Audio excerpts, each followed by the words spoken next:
navigator. Don't all speak at once now. Keep quiet, it's okay.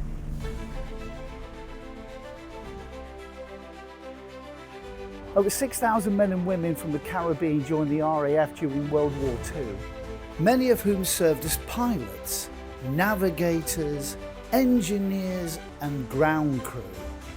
We're at Biggin Hill and we're going to be talking to historian and author Maureen Dickson, who's researched the lives of some of these remarkable men. The Heritage Spitfire hangar at Biggin Hill is a remarkable tribute to aviation history. It houses meticulously restored Spitfires. It was the perfect place to catch up with Maureen. Right, so that's the sound of a Spitfire that's just taking off here at Biggin Hill. Maureen, it's been amazing so far, hasn't it? Yes, indeed. I'm like a kid in a toy shop walking around these amazing aircraft. Let's talk about yourself and what inspired you to write that superb book of yours. So my thing was, why did my father have a Russian book? And Britain was over there and Guyana was over here.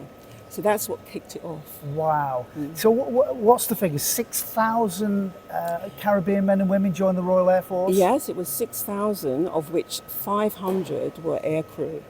So they were pilots, navigators, gunners, that sort of thing.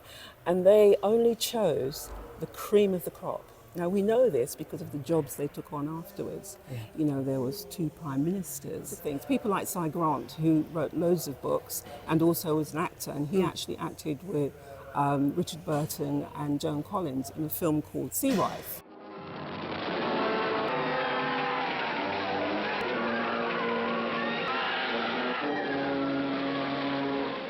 They were barristers.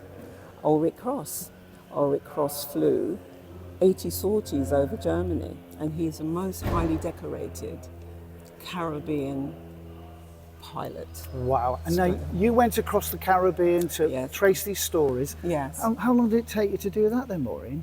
Well, my research altogether took 6 years. Wow. In and out doing bits and pieces, and I travelled about 4 times to the Caribbean. It's very little known that before the Americans came into the war, Trinidad was a sort of hub.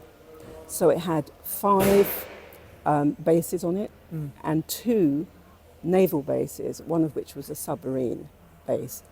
And also it had a military hospital. So if you were hurt in any of the theatres of war, you would be sent to Trinidad, you'd be patched up, and they would decide at that point whether to send you back on the front line or to send you home. So it wasn't surprising that the people who came from Trinidad could fly, because there was a flying school there, and you would have seen, as a young man, you would have seen all these planes and all these people in uniform and everything else, so you wouldn't have hesitated to join the Air Force or the Army. So is that where, through your research, is that where they learned to fly the Spitfire, or did they have to? No, what happened was there was an agreement between Canada, Australia, Britain, that people who wanted to fly and who were actually in the air service went to Canada to be trained. And then they came back and were sort of like polished off, and then they would decided where they should be. And what they actually did was they'd have a special evening and they'd have everybody in one room. So you'd have the navigator, you'd have the pilot, the gunner, whatever. And the pilot would go around and talk to everyone in every discipline that he needed to fly his Lancaster, for instance. And then he would choose. And for the Spitfire, that was slightly different, because they went through a slightly different process because they were flying on their own. Wow. How were they treated, Maureen? When they came into the UK, you've got predominantly white Royal Air Force then. Any difficulties when the pilots took to the air in the Spitfire? I found that the pilots and people in general of the RAF don't really talk about that. Okay. It's more the Army. But the fact of the matter was that 1939 was a very important year. A, the war broke out. B, conscription was made. 18 to 41 chaps had to go. And also that was a period when King George VI had said, look, we need to go to the Caribbean and actually get some more people over here, because he was really afraid that he would lose the war, because he'd lost a lot of people in France and also in Battle of Britain. So although it was 1939 that the colour bar was taken down, it wasn't until 1941, 1942 that you actually see them being taken on and getting their wings and actually being able to fly. So there was a gap, although there was like 18 months or 2 years to actually train a pilot. Battle of Britain, they didn't have that long. They just needed to shove them out as quick as possible. So that's really what the situation was. And some of them say, yes, there was a lot of racism. I think it's a thing of, if there's one of you, it's okay. If there's more of you, then there seems to be a problem. Wow. Yeah. What happened to them when the war ended? Where did the pilots go? Any knowledge? Well, they were told that they could stay and that they could live here. I mean, why not? They had British passports, they spoke British. You know, they were told that Britain was the mother country. Why would they not join and fight, you know? So they felt that they could stay, but quite a lot of them was told, no, you have to go back home. And when they went back home, of course, they'd lost their jobs because they took the job of being a pilot or whatever here, so they'd lost their jobs over there. And they were used to different things also. We can't hide that. So they couldn't settle. So a lot of them suffered. Now, some of them were told, we'll give you a pension or we'll give you some land. Yeah. And they did have land, but it was way in the interior where it wasn't much good. So that's why a lot of them decided to come back on the Windrush, because there just wasn't any jobs for them. Arrivals at Tilbury. The Empire Windrush brings to Britain 500 Jamaicans. Many are ex-servicemen who know England. They served this country well. In Jamaica, they couldn't find work. Discouraged but full of hope, they sailed for Britain. Citizens of the British Empire coming to the mother country with good intent.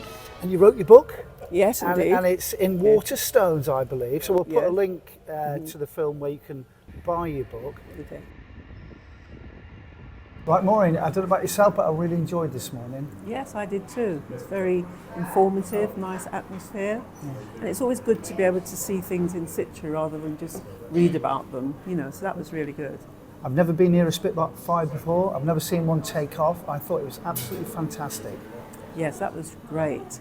I have seen one before, I must admit, but I've never seen it actually with people getting into it. I've seen it in the air as well, on a fly past, a bomber command. So it was nice to get sort of close up, personal as it were, with it. It was quite enjoyable. Brilliant. Let's go back to your book you wrote. The whole reason I started the book, apart from talking to my father, was because I felt passionate about the fact that there were so few people who knew that there were people of colour who actually fought in World War I and World War II. Yeah. And the book is not just a book of facts and figures, but actual people, actual stories of experiences that people had.